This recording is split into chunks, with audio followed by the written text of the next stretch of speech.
On this edition of the CBS Video Library of World War II, we will focus on the role of U.S. air and sea power in the Pacific campaign. We'll see dramatic footage of the great sea and air battle that took place at Midway. We'll examine the strategy and see the action behind the taking of Tarawa, the Marianas, Iwo Jima.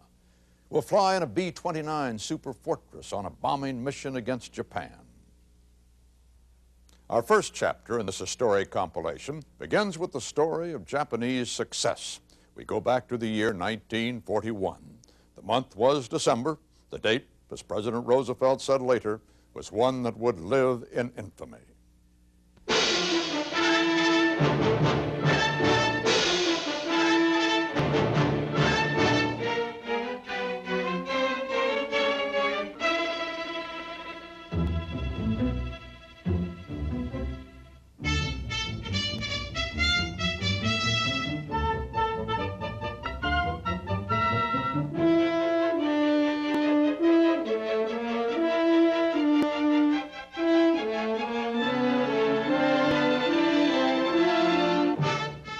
In 1941, naval strategists measure the strength of a navy by counting its battleships.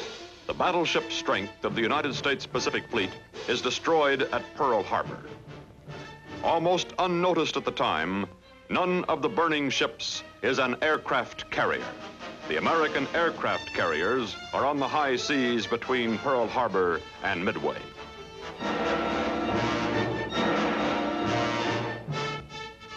Oh, 8:40 hours, December 7th. Message from Hawaii radio to Guam, Midway, Wake to the Philippines.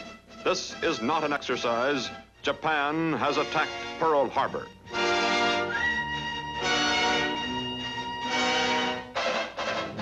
The Japanese plan of attack calls for simultaneous strikes at Pearl Harbor and the Philippines. Bad weather delays the Philippines strike for 9 hours. The Japanese expect they will have to fight their way into Clark Field, the main Air Force base in the Pacific.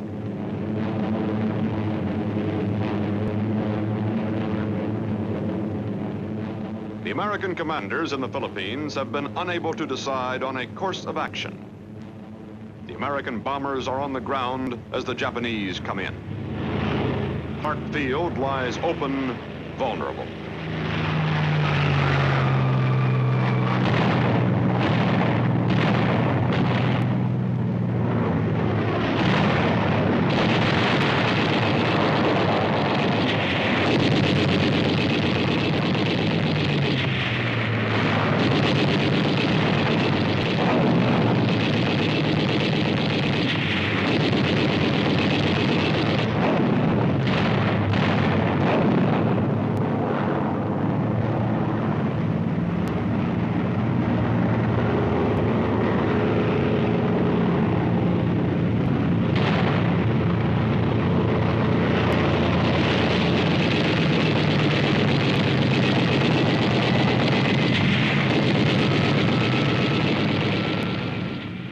Hours after the Pearl Harbor warning, American air power in the Pacific is destroyed on the ground.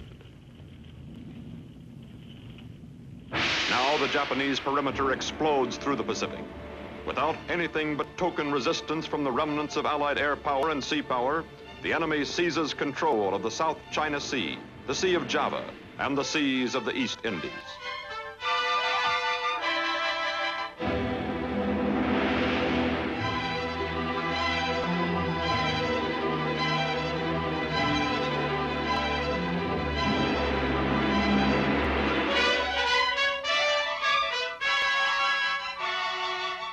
The Japanese army plunges into Southeast Asia. One after another, supposedly impregnable Allied fortresses fall to the enemy.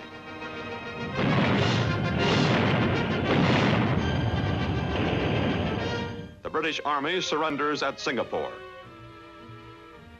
With the fall of Singapore, the Japanese achieve domination of Southeast Asia.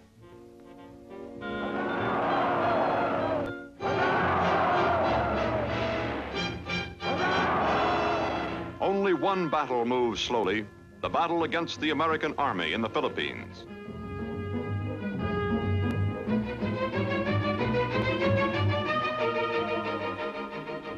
On from Bataan, the Japanese pressure is relentless.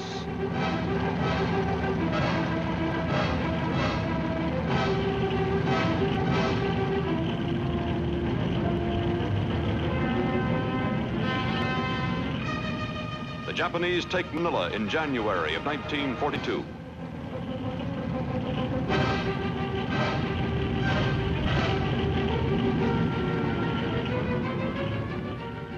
The enemy takes Bataan and aims at the last refuge of the Americans, Corregidor, an island in the Bay of Manila.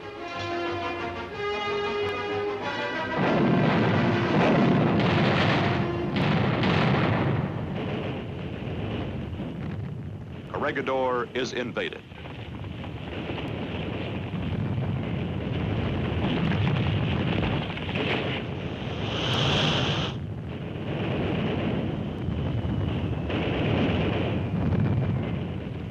May 6, 1942, the final surrender of the American Army in the Philippines.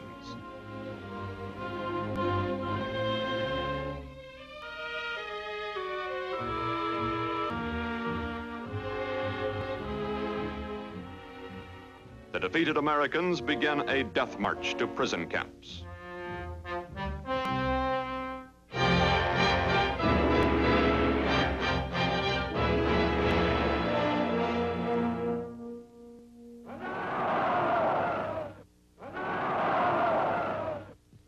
The Japanese Empire has won the war it set out to fight. The Japanese perimeter covers 20 million square miles of the earth.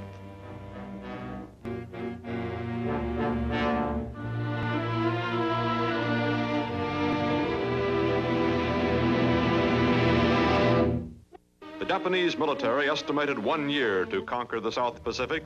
It has taken only 6 months. A small clique points out that Japan has won everything for which she went to war. It is suggested that Japan offered to negotiate peace with the United States.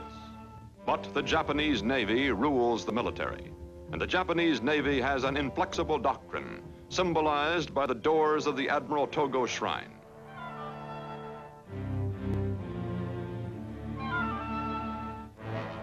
Togo, who in 1905 defeated the Russians in one classic naval battle, has left this military axiom: destroy the enemy's fleet in one decisive battle. The commanders of the Imperial Navy argue that the United States Navy must be forced into a last decisive battle.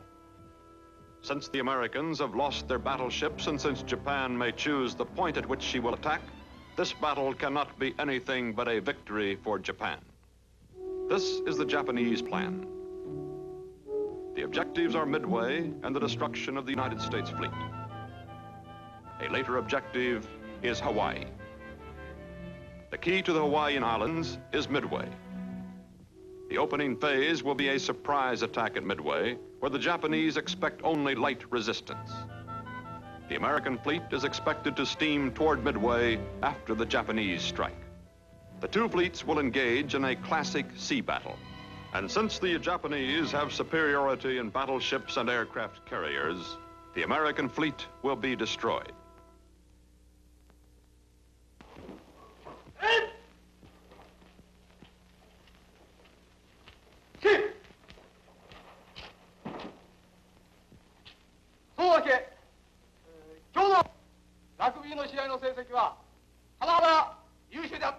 The naval cadets at Itajima are told, we have won the battle so far, but the enemy is not yet beaten. The opponent is still strong. We must meet them in one decisive struggle. You will be called upon. You must prepare yourself. The essence of a surprise attack is secrecy, and Japanese security has been compromised because the Japanese secret codes have been broken by the Americans. All messages sent to the Imperial Japanese fleet are falling into American hands. The successful decoding of the Japanese messages is the greatest intelligence victory of the war. Midway will be prepared.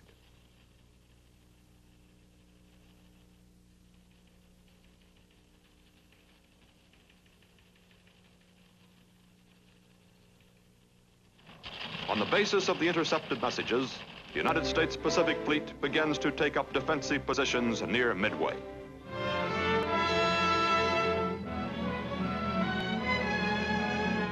The Empire of Japan has not lost a naval battle in 300 years. The Japanese fleet will be at Midway, numerically superior in all classes of ships. But their intelligence is faulty.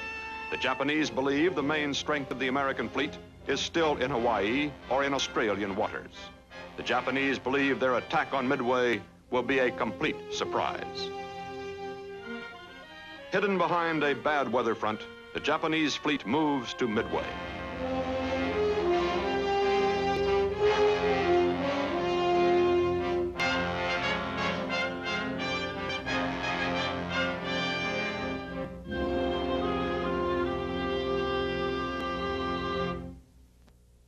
Midway was prepared as Pearl Harbor was not. Although the Marines were outnumbered, the island was on the alert. The Air Force sends as many B-17s to Midway as the island can handle. A force of 17 heavy bombers is gathered on the island.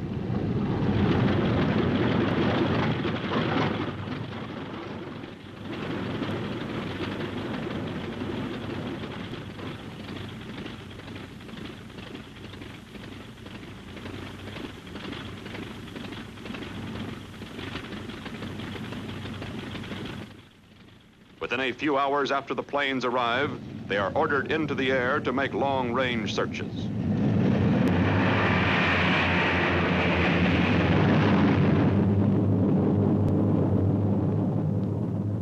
Although we know the Japanese are coming, we do not know exactly where they are.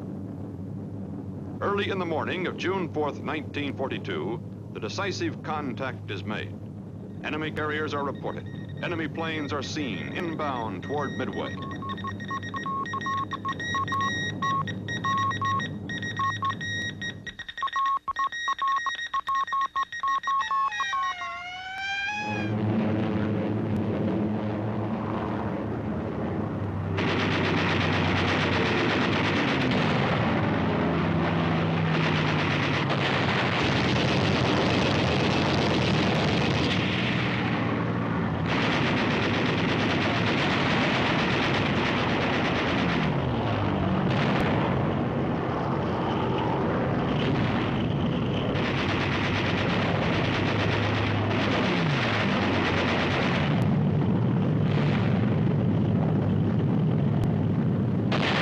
Japanese bombers cause some damage to shore installations, but the attack does not succeed. If the Japanese are to soften up Midway, they must strike again. Midway is still secure.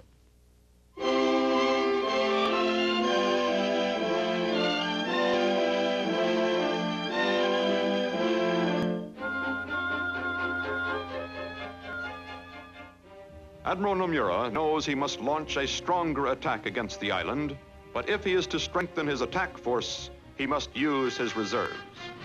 The Japanese reserve planes are armed with torpedoes. If they are to attack Midway, bombs must be substituted for torpedoes. The Japanese admiral does not know that the American carriers are in the vicinity. He orders the change from torpedoes to bombs. While the change in weapons is being made, the Japanese carriers are vulnerable to air attack. This is the turning point of the Pacific War. Suddenly, overhead appear the carrier-based planes of the United States Pacific Fleet.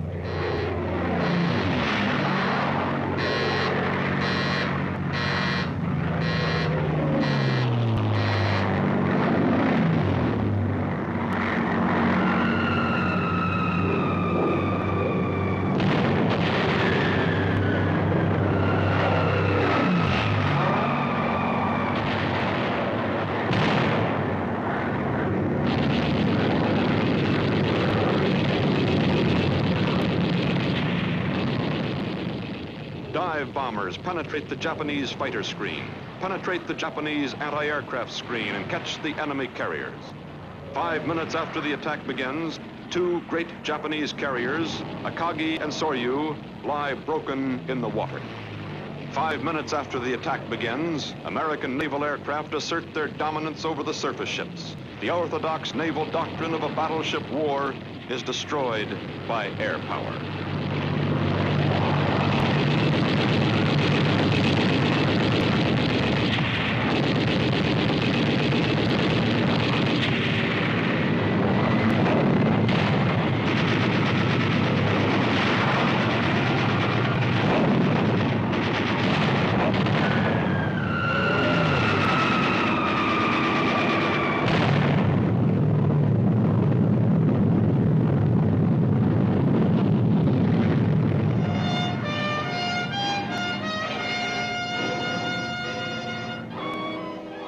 The Imperial fleet gathers for one last effort.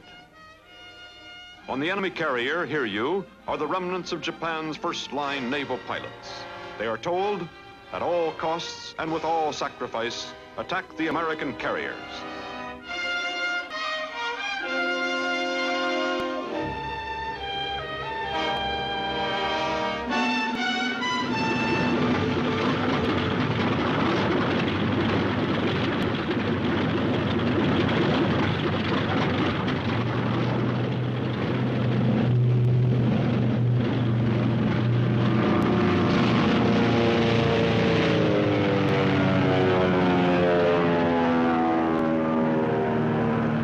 Meanwhile, the American planes are returning. 2 American torpedo squadrons have been wiped out, and the survivors, low on gasoline, have difficulty finding their ships. The Japanese planes are only a few miles behind the Americans.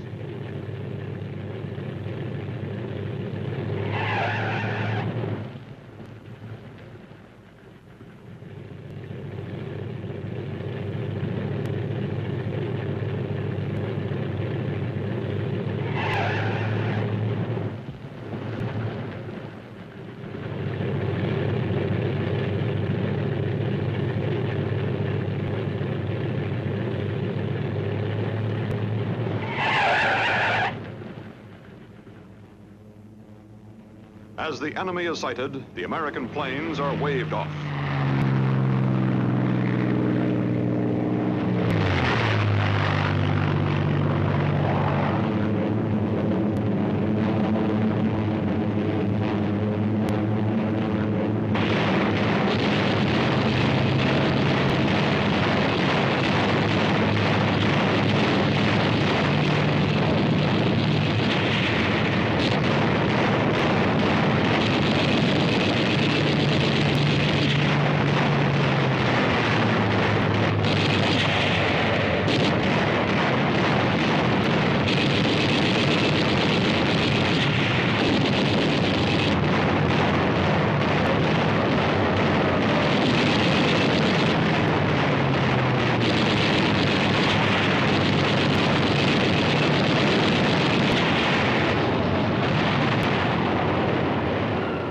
The Japanese attack is gallant and persistent. The Yorktown is hit.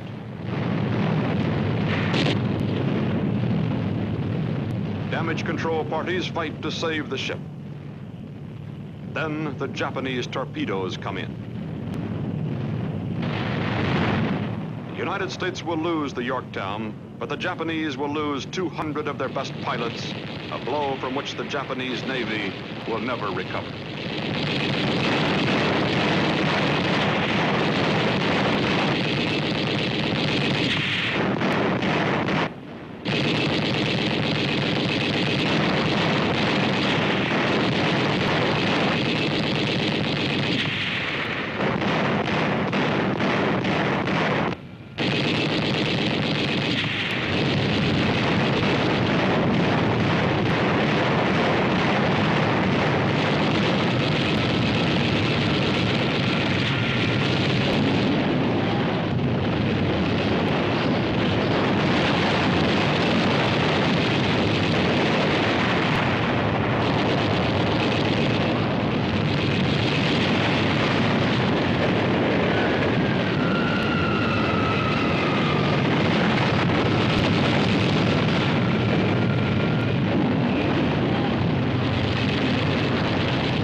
suddenly as the attack began, it is over.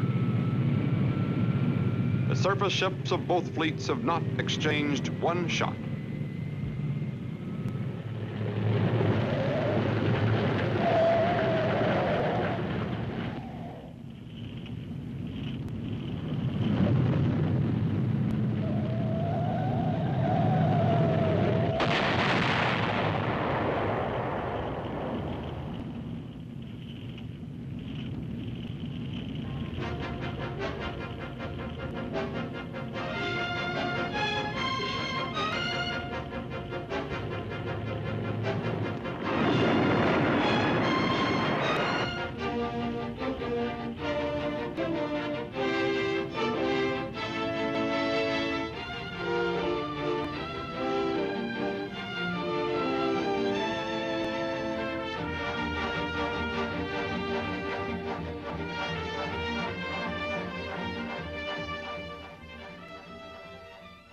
Midway remains American.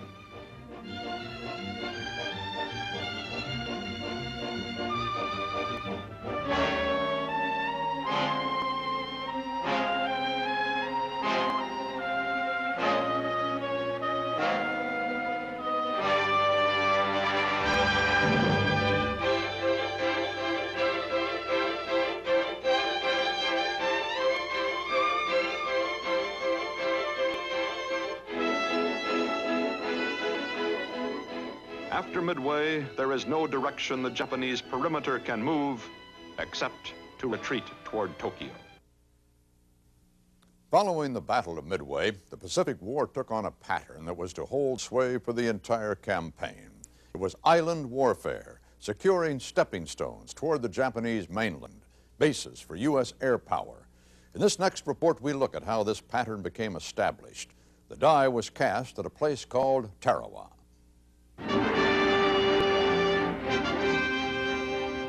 November 1943. The Pacific Fleet is being ordered into its greatest offensive action to date. For 3 days, the big carriers lay to refueling. In safe waters, fuel oil, aviation gas, and supplies come aboard.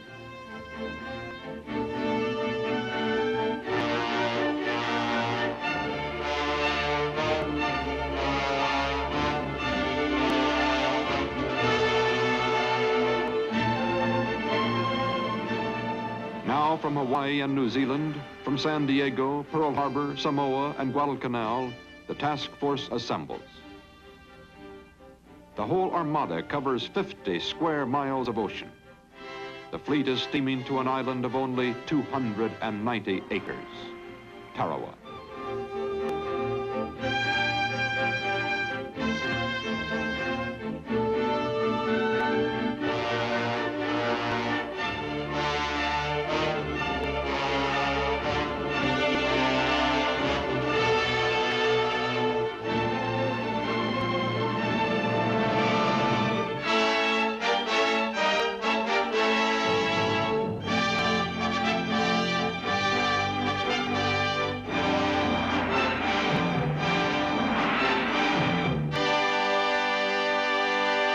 Here is our objective, Tarawa and its airstrip.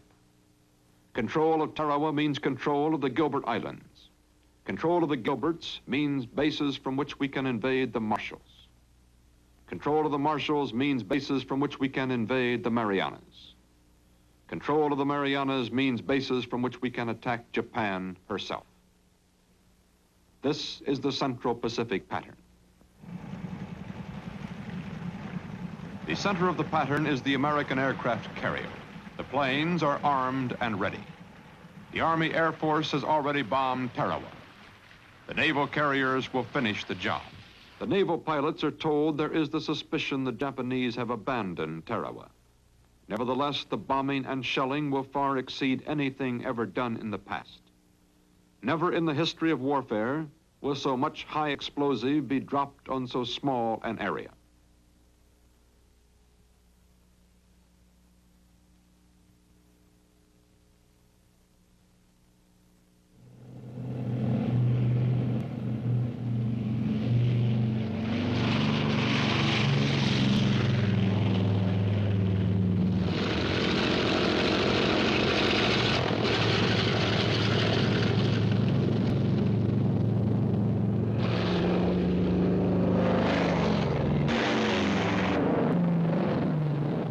Against 290 Japanese acres, we launch 200 planes.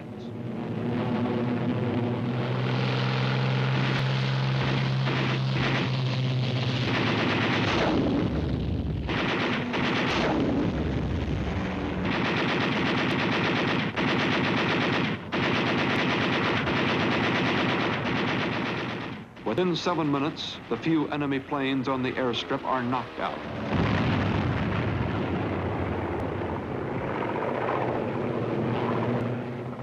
The island is bombed and the returning planes report no signs of life. Nevertheless, the fire control centers call for the first of 3,000 tons of naval shells.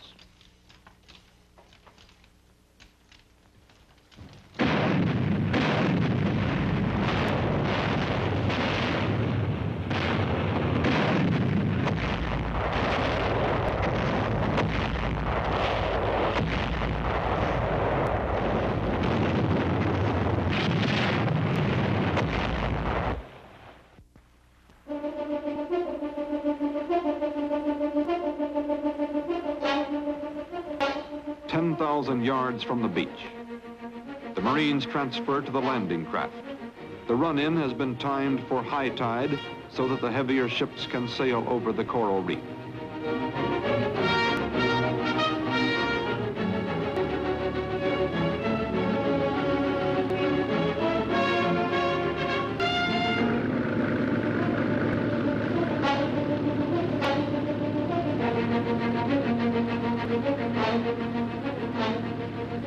.6,000 yards. The first error is apparent. The tide is moving in the wrong direction. It is low tide, not high.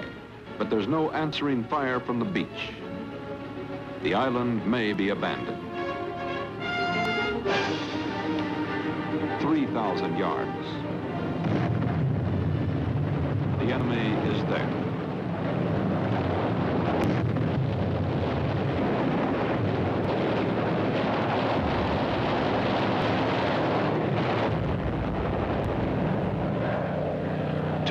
Yards.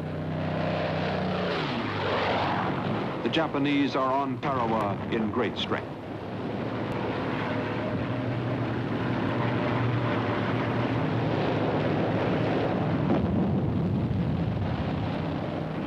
.1,000 yards, low tide. The landing craft run aground on the coral below the waterline. There is nothing the trapped Marines can do but go ashore on foot. The troops wade to the beach line against increasing small arms fire.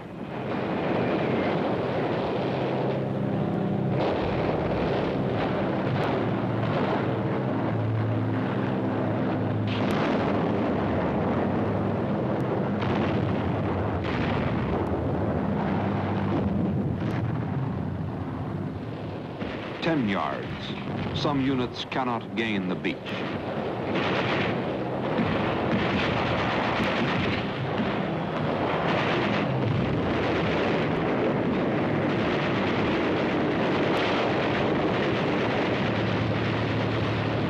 The small, narrow beachhead is only 20 yards at its deepest point.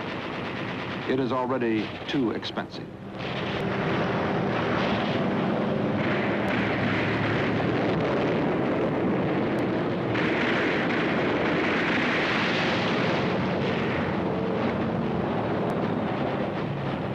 For the first time in the history of the United States Marines, this signal is sent. Issue in doubt. If the enemy mounts a counterattack, he will push us into the sea.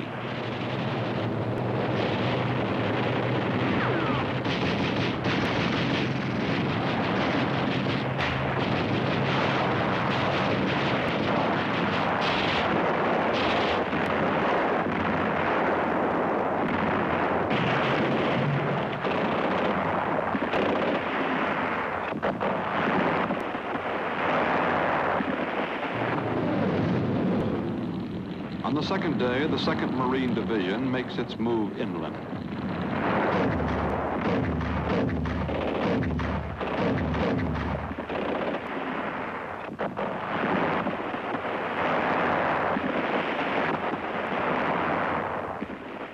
The Navy has fired 3,000 tons of high explosive into 1/2 mile of island. The carrier planes have flown 1,000 sorties. It still takes the flamethrower, the machine gun, the rifle, and courage.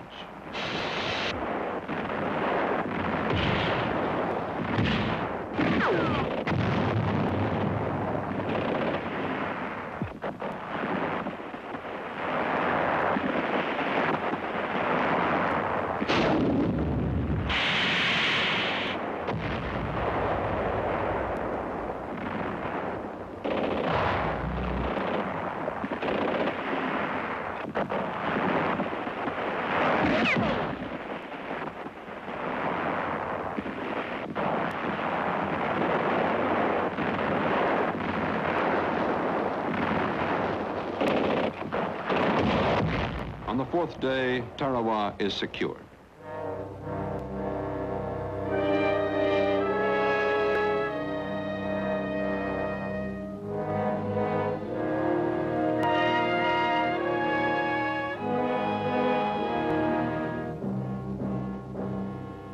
But the cost is heavy.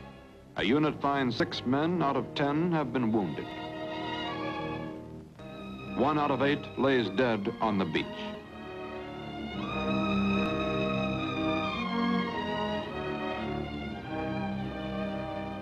The battle for Tarawa is won.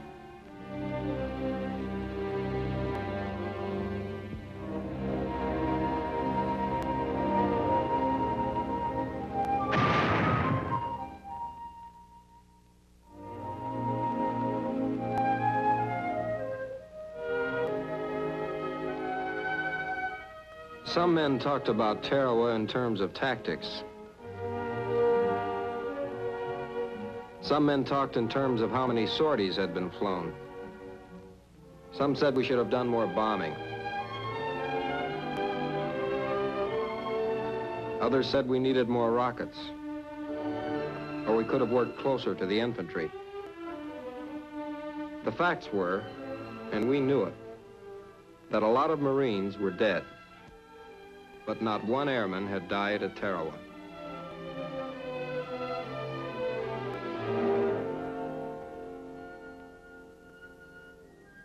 A new kind of carrier action is called for. The Japanese could not have built Tarawa into a fortress if they did not have a supply bastion deep in the Central Pacific. This supply point is the strongest Japanese position outside the home islands.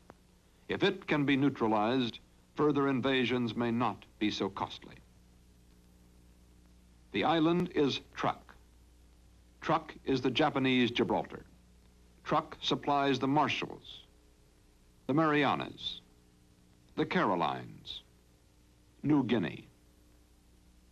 Truk will not be invaded. Truk will be destroyed from the air.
Japanese sound detectors pick up the American planes.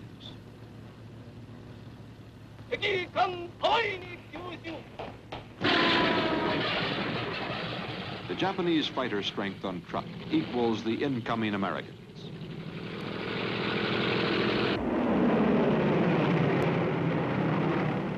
The Japanese Zero is the same plane used in the attack on Pearl Harbor.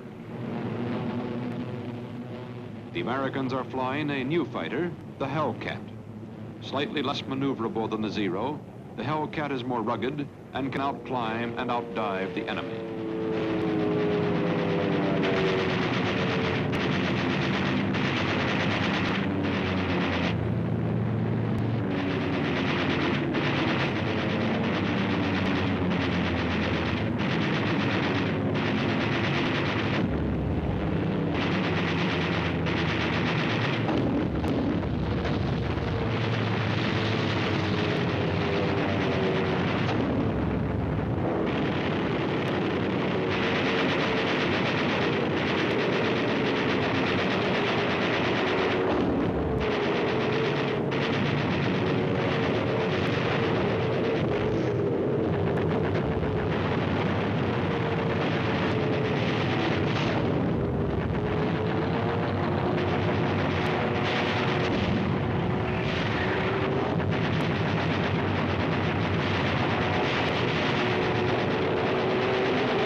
Once the American fighters have won supremacy, the dive bombers are sent in.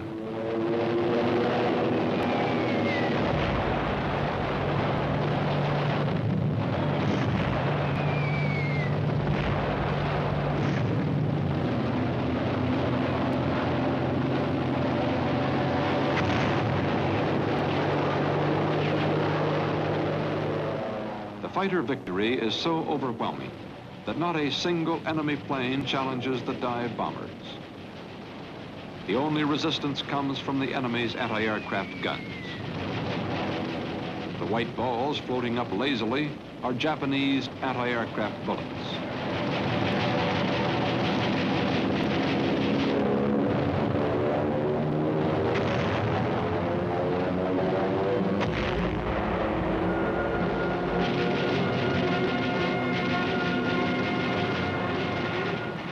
The enemy ships in the lagoon are in an impossible position. If they stay in truck, they have no protection. If they try to leave the harbor, the surface forces of the United States Navy are waiting to destroy them. In one day, naval air power sinks 200,000 tons of shipping.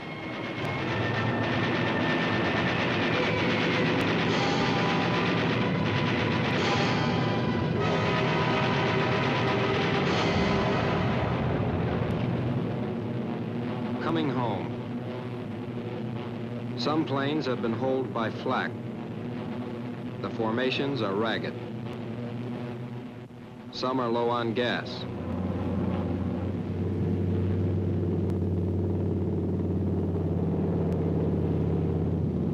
But most make it.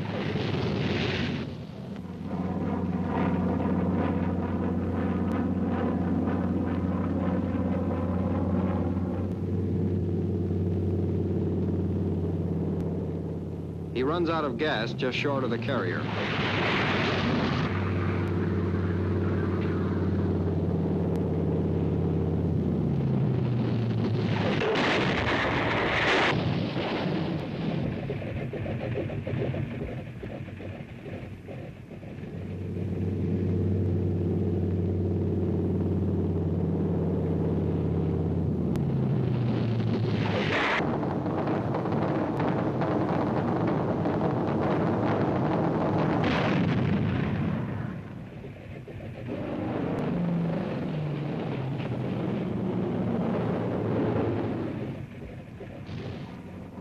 plane is thrown overboard to clear the flight deck.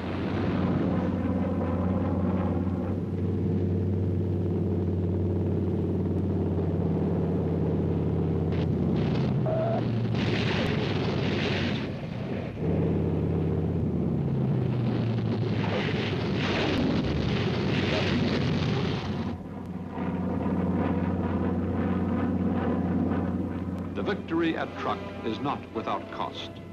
But after the American carrier strikes, the Japanese write off Truk as a naval base. The air in the Central Pacific has been cleared of enemy opposition.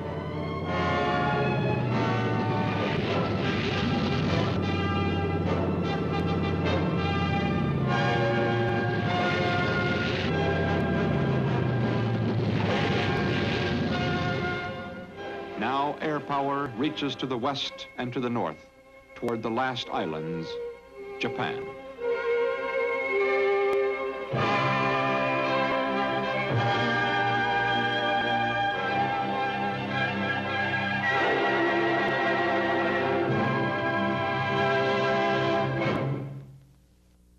Before the full force of American air power could be brought to bear against the Japanese mainland, more island bases were needed, more stepping stones nearer to Japan. The islands known as the Marianas, Saipan, Tinian, Guam were next in line, and that's where our story takes us. We begin this chapter with a look at an airplane.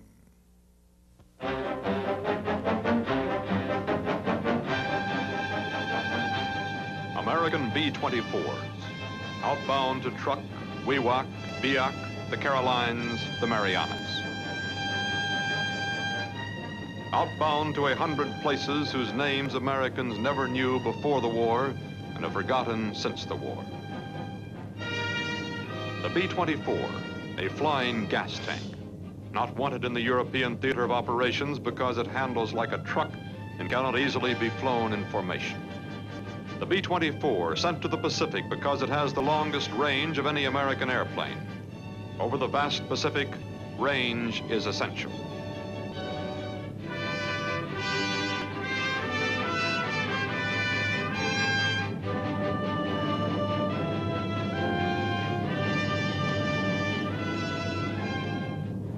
To crew. Blackjack's calling out enemy fighters. Now watch it. Watch that cloud bank at 3 o'clock high. Roger. Bogey coming in at 2 o'clock. Okay, right waist is yours. There's another one at 4. There's about 7 of them at 2 o'clock. They're turning in. Gonna be you, Ergo. Pick him up when he comes by. Bandit at 3, turning into 12. Watch him, Tom. Blackjack blue to blackjack black. Bring it in closer, boy. Black straight ahead. They're wide. Phosphorus 100 feet low.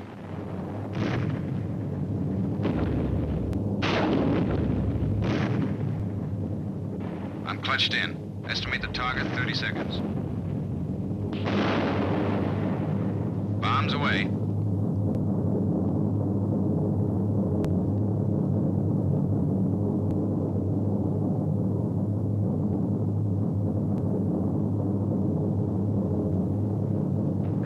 Wewak, Biak, the Carolines, the Marianas.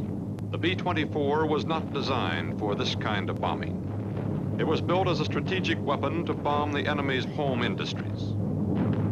But in the spring of 1944, we are 3,000 miles short of Japan. The long-range bomber is the tip of our offensive spear, the longest-reaching tactical weapon in our arsenal.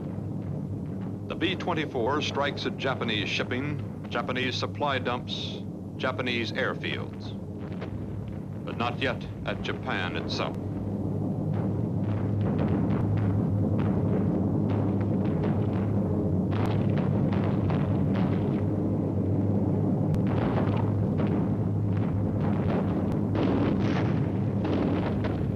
The losses are never as high as Europe, but some planes will never return.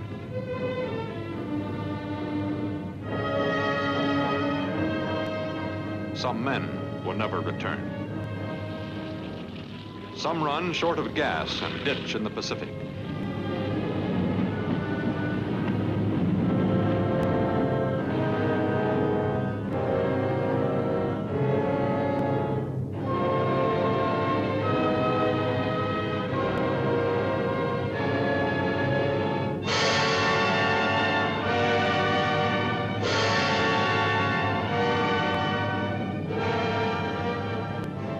Some run into trouble and try to make it into the first field they see. Wheels up, coming into a fighter base where the runway is too short for a heavy bomber.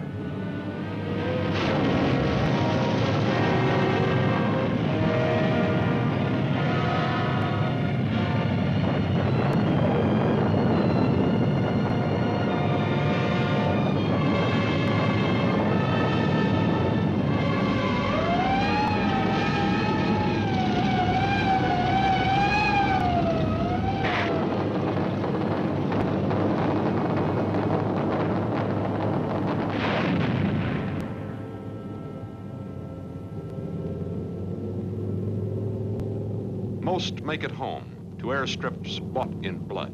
Buna Mission, Bella Lavella, Ley, Munda, 100 places whose names have been forgotten.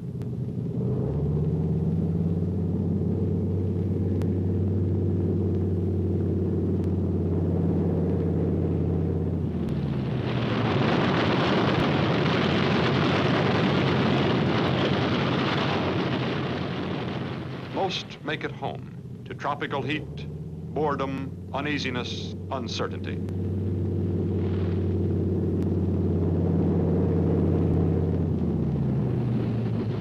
Most make it home to the bomber bases.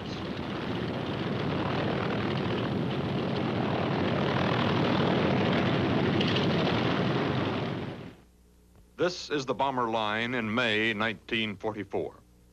We hold parts of New Guinea and some of the islands in the Bismarck Sea. The bomber line threatens the Japanese positions in the Carolines. We hold the Solomons and the Gilberts. The bomber line protects our convoys to Australia. We hold bases in the Marshalls. The bomber line threatens Japanese positions in the Marianas.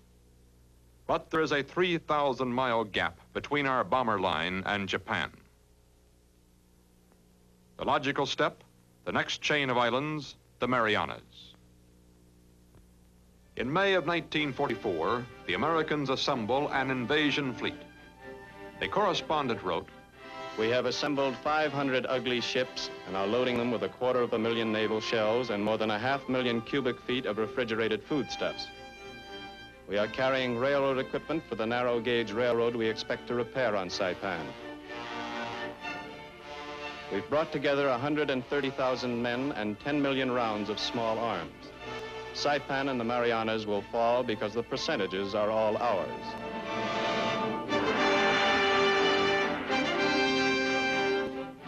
But there's another percentage nobody talks much about. In 2 years of invading islands, we've learned that there will be slightly more than 1 American casualty for every 2 Japanese soldiers on the island. This means that 10,000 Americans of this group will be killed, wounded, or missing by the time Saipan is taken. 10,000 casualties at a minimum. That's what it will cost to advance the bomber line 1,000 miles.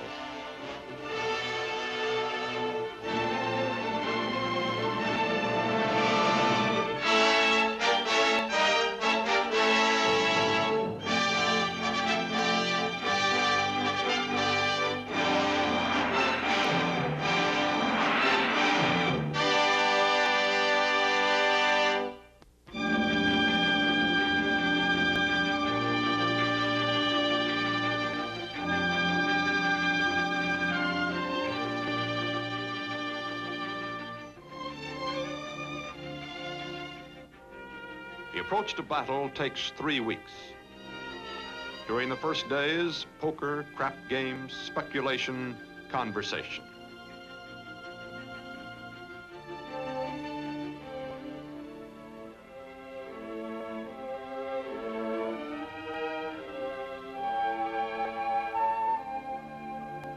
Later, the ships are quieter.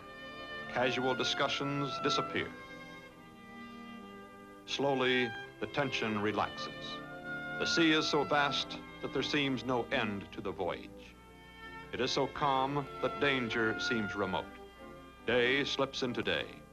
Small events that break up the routine become important. Atabrine tablets to guard against malaria.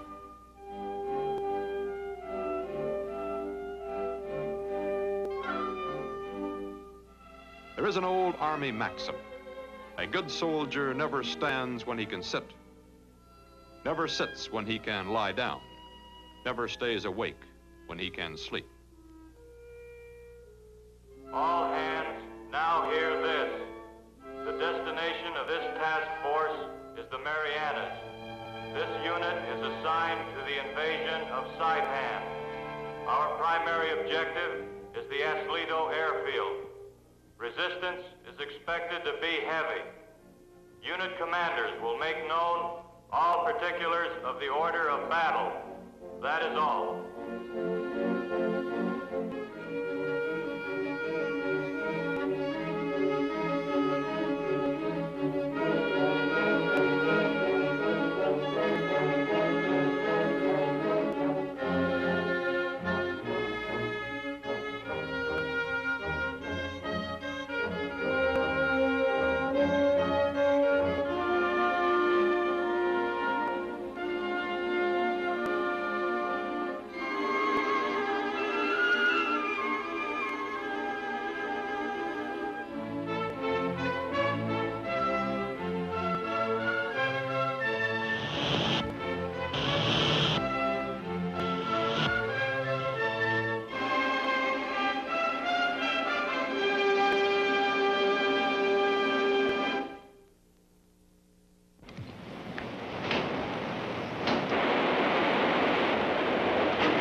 Continues for 2 days and nights.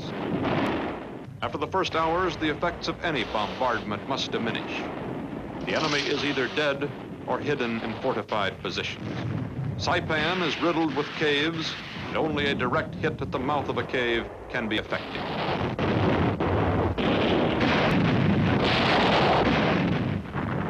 The fire is shifted to the shoreline to cover the first waves of American troops.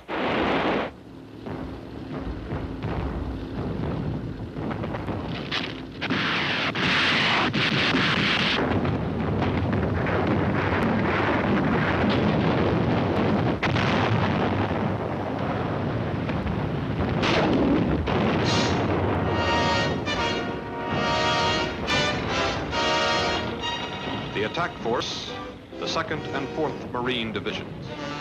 The reserve force, the 27th Infantry Division.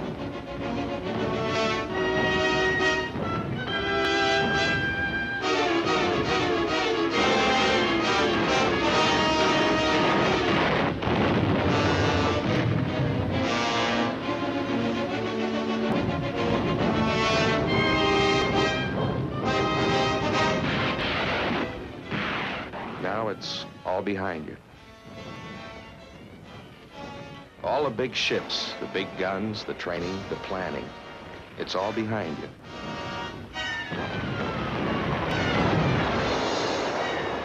You're all alone, and in the next 10 minutes you may be dead.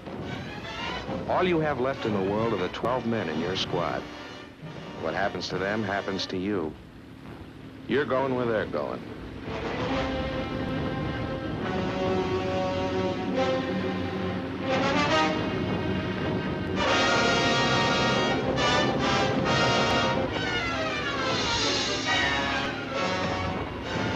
Japanese resistance begins. Not all the enemy's heavy guns have been knocked out. The Japanese begin to recover from the effects of the naval bombardment. Japanese artillery begins to find the range of the American landing craft.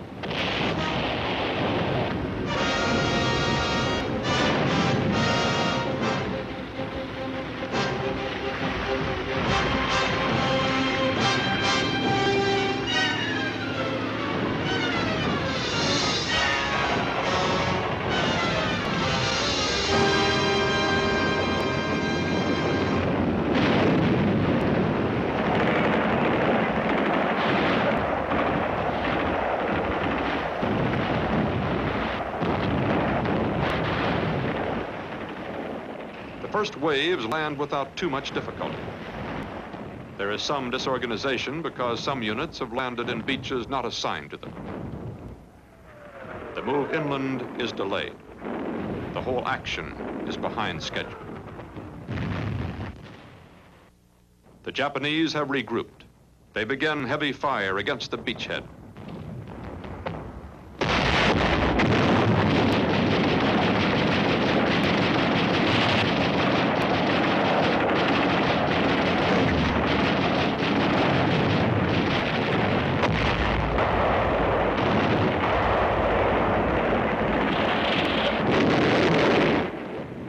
The American beachhead is 100 yards deep, but it is pinned to the sand and not moving.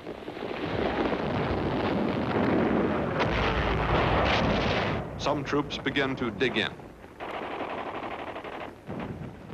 If the assault waves dig in on the beach, they will be slaughtered by the enemy's mortars and artillery. But if the men get up, they will be in an exposed position. The issue is in balance. Everyone waits for the next man to move. Then one man takes command. The rest follow, and the Marines get up and go in. Get up, move over that way!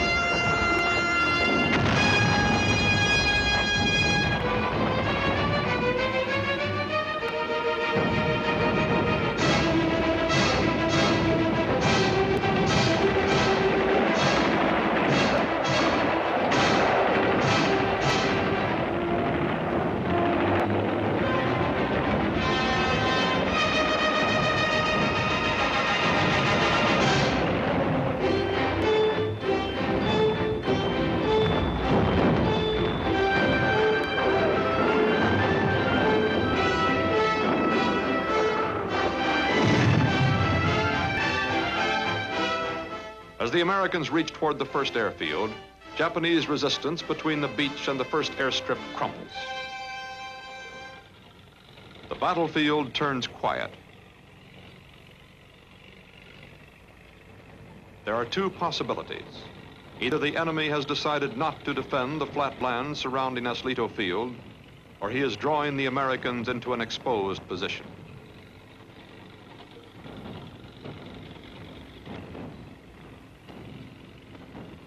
The order of the day reads, advance with caution.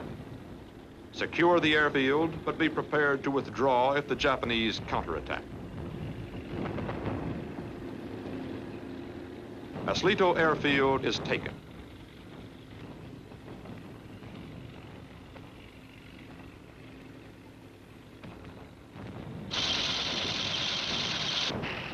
Heavy equipment comes ashore immediately.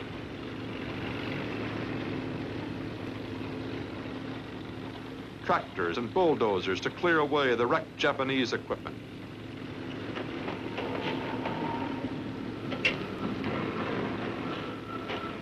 Graders and sheep's foot rollers to lengthen the runway. Putting the equipment on shore so soon is a calculated risk. We are concentrating our material into a small area. A major counterattack could be disastrous. But a serviceable airstrip will permit American fighter planes to land. The airfield is our first objective, and we must take the risk.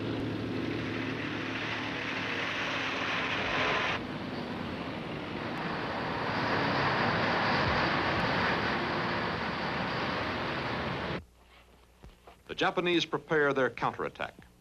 It is to be a maneuver without military meaning, but with great religious overtones to the Japanese themselves. A banzai charge, a suicide attack which will not end until the last Japanese is dead.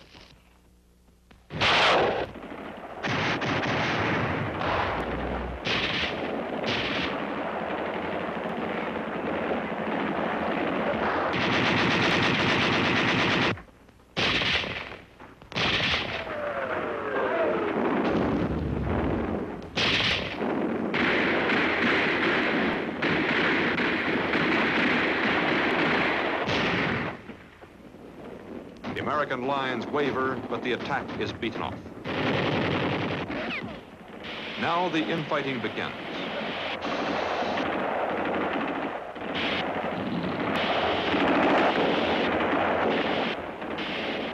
The remaining Japanese are holed up in the caves of Saipan. They will not surrender. They must be burned in their caves.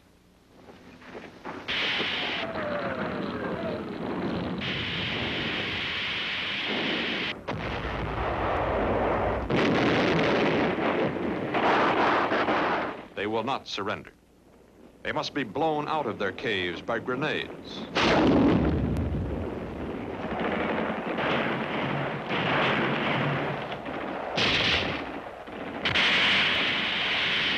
They will not surrender. They must be killed by small arms fire.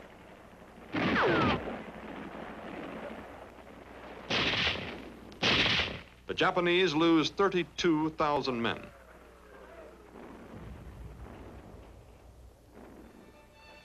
The Americans take 16,000 casualties.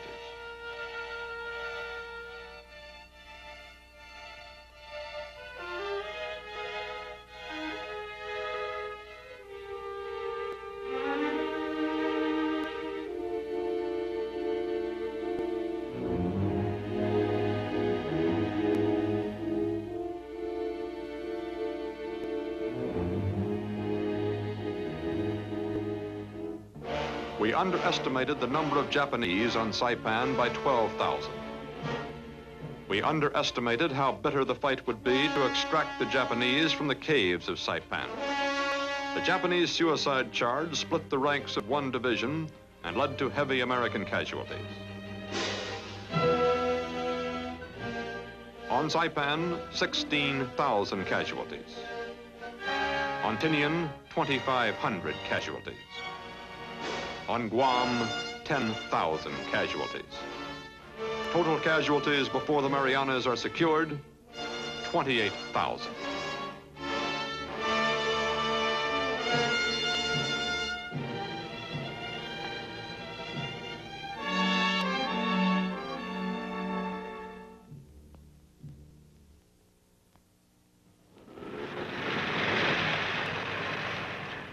The Marianas are American. We took our losses so that we could build airstrips. We mourn our dead, hospitalize our wounded, and build airstrips. 28,000 feet of runways are being built. For each foot, one American casualty.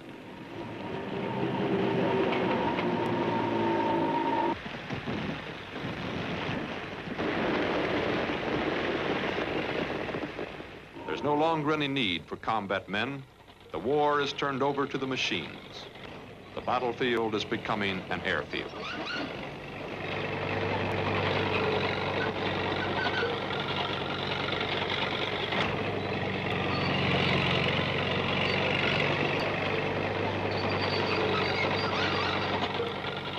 There's something special about the runways we are building. Their foundations are more than twice as thick as the runways of any bomber base ever built in the Pacific. Their width is half again as great as any strip we have ever built.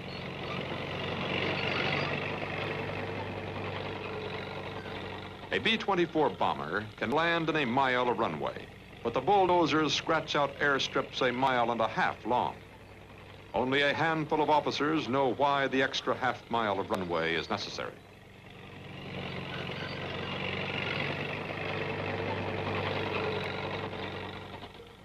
Then, in the skies above the island, a new airplane, the B-29. Inbound to Saipan, Tinian, Guam, the Marianas. Inbound, the super fortress, the highest, biggest, fastest bomber of the war. Inbound to take over the battle. This is an airplane built to fight the war in a new way. Not a tactical bomber, not a weapon to be used against the Japanese Army and Navy, but a strategic bomber built to destroy Japanese industry and the Japanese home islands. Now that the Marianas have been taken, strategic bombardment of Japan can begin.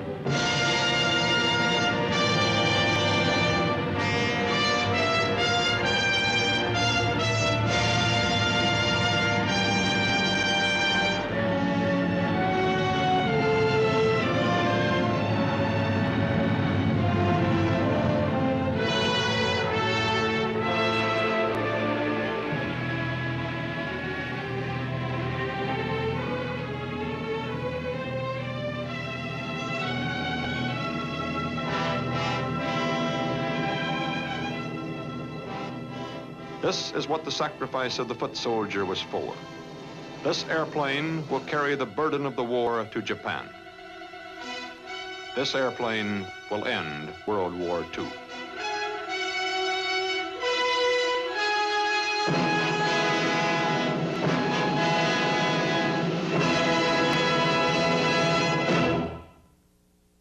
It was late summer of 1944 when the B-29 bomber arrived in the Pacific theater of war.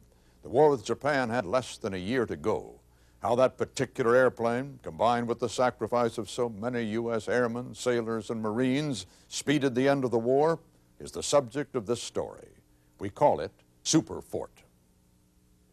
The Air Force hopes that an invasion of Japan will not be necessary, for the strategic weapon is at hand.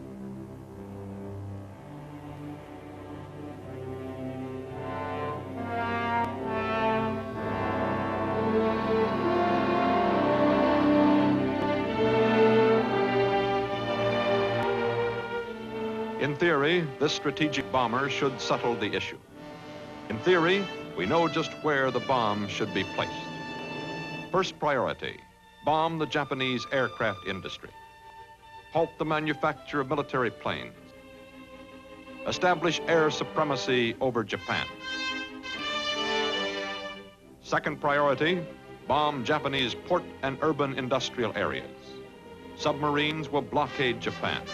B-29s will destroy the enemy's tools. This is the theory of strategic bombardment. These are the weapons.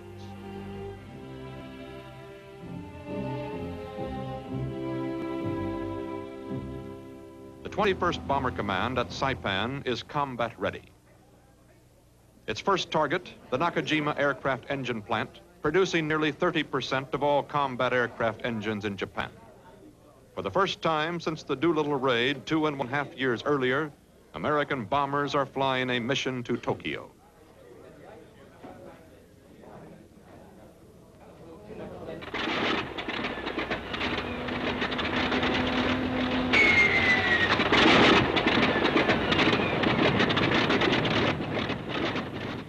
November 1944, the first Super Fort raid against Tokyo.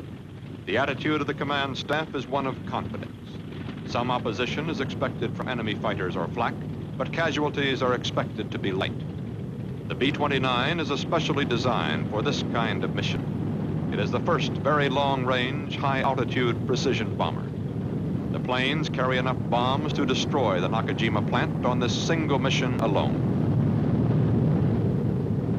111 Super Forts carrying a bomb load of over 500,000 pounds. The first wave of the strategic Pacific-based assault against Japan. The theory of continuous strategic bombardment in the Pacific is about to be tested.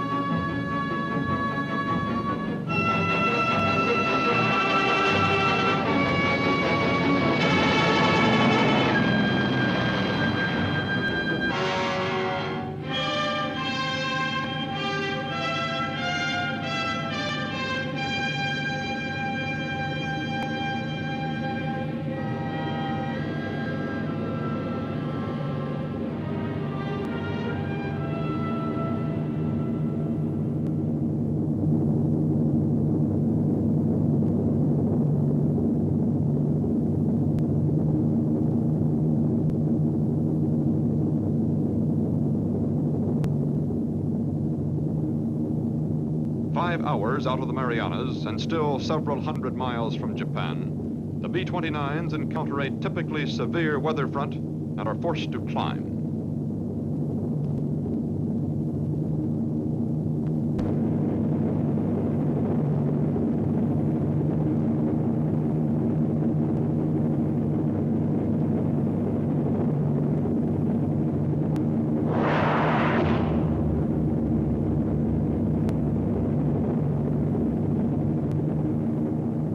Planes are unable to go above or around the storm. They must go through it.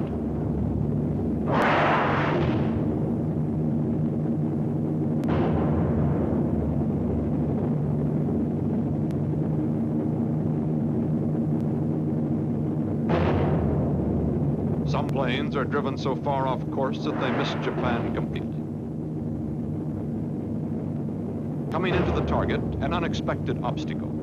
The B-29s are swept along by the fastest winds in any part of the world, a river of air called the jet stream. The winds increase the speed of the bombers by approximately 40%. The superforts are moving too fast for accurate bombardment. The bombardiers cannot compensate for the wind speed.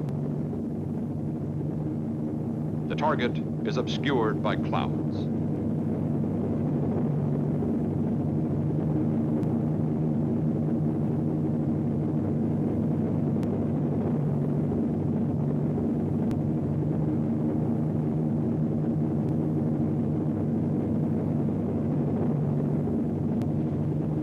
Only 24 of the 111 bombers hit the target. Less than 20 tons of bombs fall into the target area. Most fall wide into the dock and urban areas and into Tokyo Bay.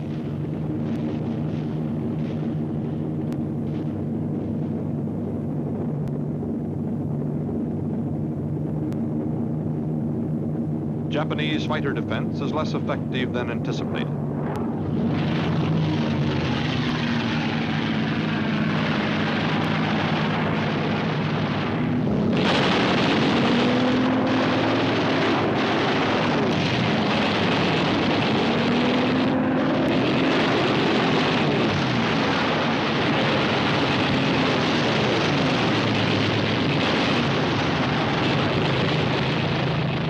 One superfort is lost, rammed by a suicidal Japanese fighter. The Japanese planes drop phosphorus bombs into the American formations.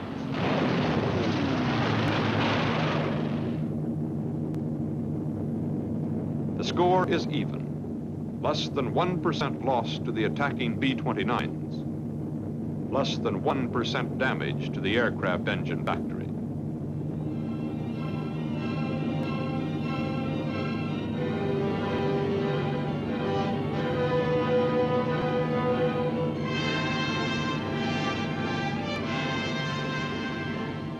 The homeward flight is 1,500 miles. The bombers have expended their fuel reserves fighting the storm. The trip home is 5 hours of tension. There is an absolute minimum of fuel. 1,500 miles with no place to land, no place to jump, nothing but the Pacific below.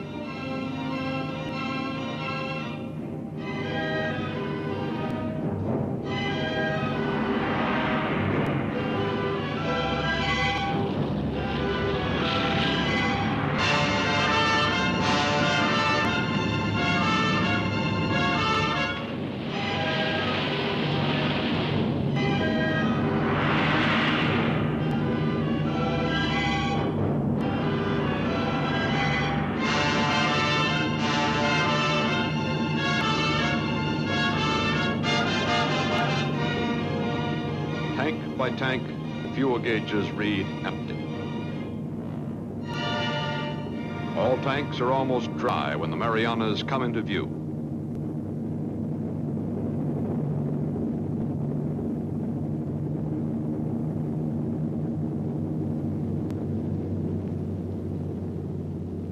The crippled planes come in first. The right outboard engine is feathered.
During the next 3 months, this is how they will come home.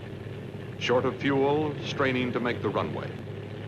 Although bombing results will improve, Japanese resistance will also increase. During the next 3 months, the number of ditchings increase. There is nothing wrong with the theory of strategic bombardment. There's nothing wrong with the Superfort. It is a rugged plane that can take battle damage which would down any other bomber. The men fly their missions, take their losses, and return when they can to the bomber bases. The men know the bombers need fighter escort over Japan. The crippled bombers need a refueling and repair point between the Marianas and Japan. With a refueling point, we could carry less gas and more bombs. Something must be done. But the grand strategy of the war does not rest with the pilots. The orders come down the chain of command. The 7th Air Force and all available bombers of the 20th Air Force are ordered to bomb a new target, Iwo Jima. It is 1,500 miles from the Marianas to Japan. Halfway between the Marianas and Japan is a small island, Iwo Jima. For 72 days previous to the invasion, the bombers will strike the island. Then 61,000 Marines will take Iwo Jima. Iwo Jima is only 8 square miles of volcanic ash and rock, dominated by Mount Suribachi. It has only 2 assets. It is 700 miles closer to Tokyo. It has 3 airfields. The Marines are told to expect a 3 or 4 day battle. The Navy will deliver a 3-day barrage preceding the landings.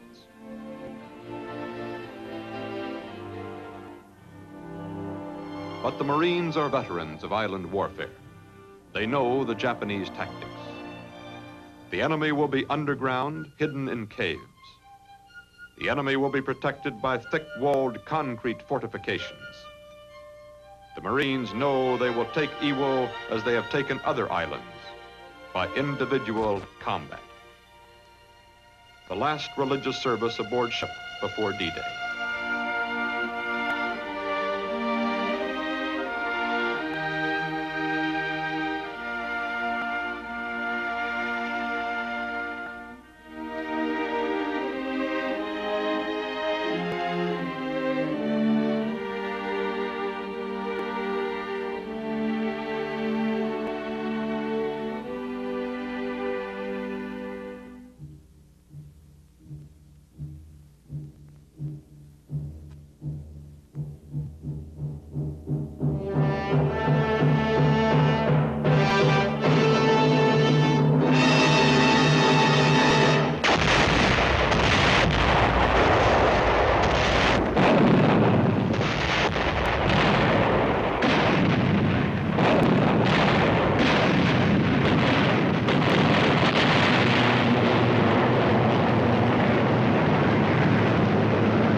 D-Day, February 19, 1945.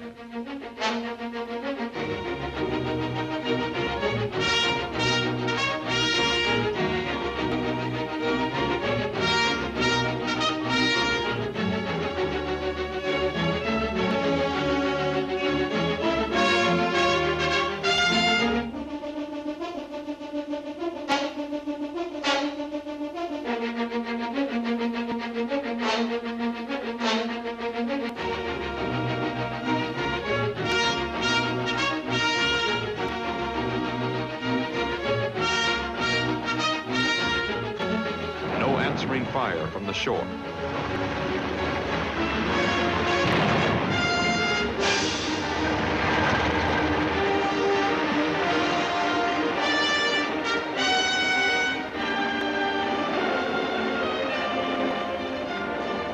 The first waves of Marines land unopposed.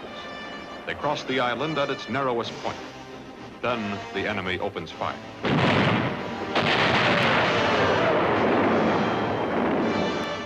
Naval and aerial bombardment have caused little damage to the enemy's fortifications. Japanese artillery and mortars are zeroed in on every foot of the island.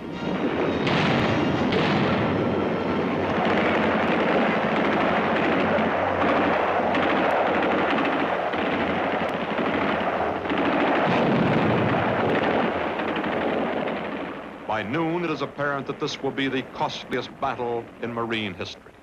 By noon, casualties in some battalions are as high as 25%.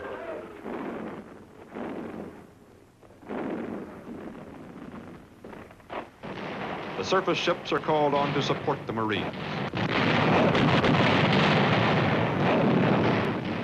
The vessels move almost to the shore to fire point blank into the Japanese positions only yards from the attacking Marines.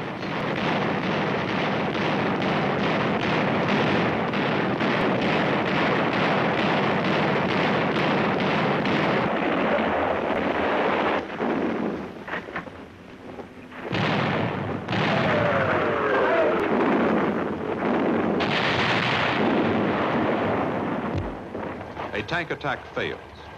There is no room for maneuver, for flanking attacks, or deception. There's only one order: move straight ahead. Take the losses and get it over quickly. It cannot be done quickly. The enemy is too well entrenched.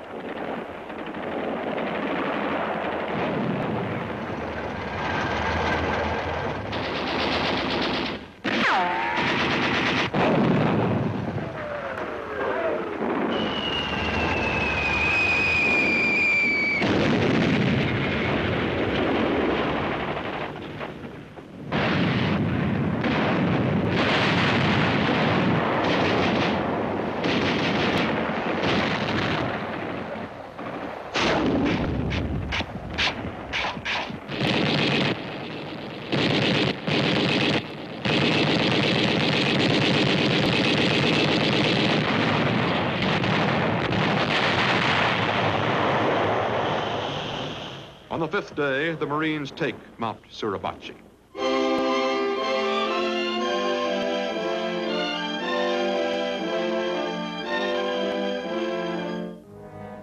"21 days later, Iwo Jima is officially declared secure.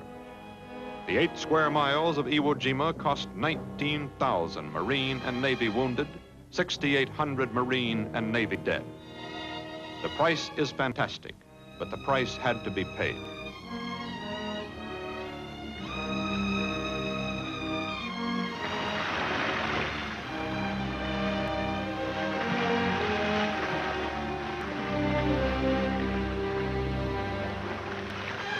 From now until the war ends, some 2,400 crippled planes will make emergency landings at Iwo.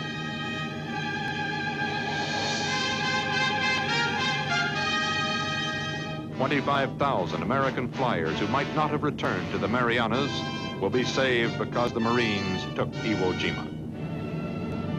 The first crippled superforts land even before the concrete surface has been laid.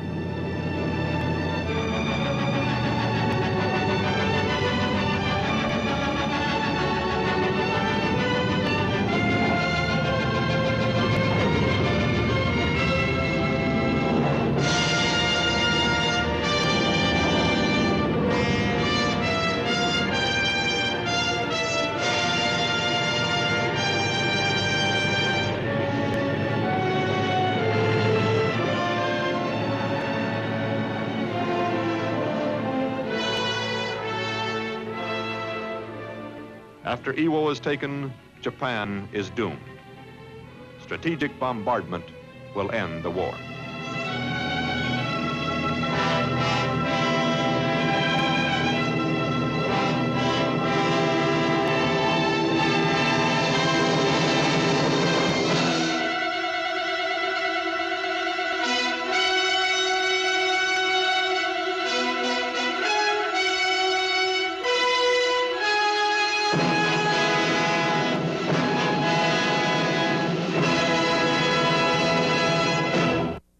Iwo Jima, Tinian, Saipan, Tarawa, Midway, a roll call of battle sites on which was played out the awesome drama of World War II in the Pacific. There were other battlefields, other campaigns, other aspects to this global conflict. We're relating those stories in this continuing series, the CBS Video Library of World War II. I'm Walter Cronkite.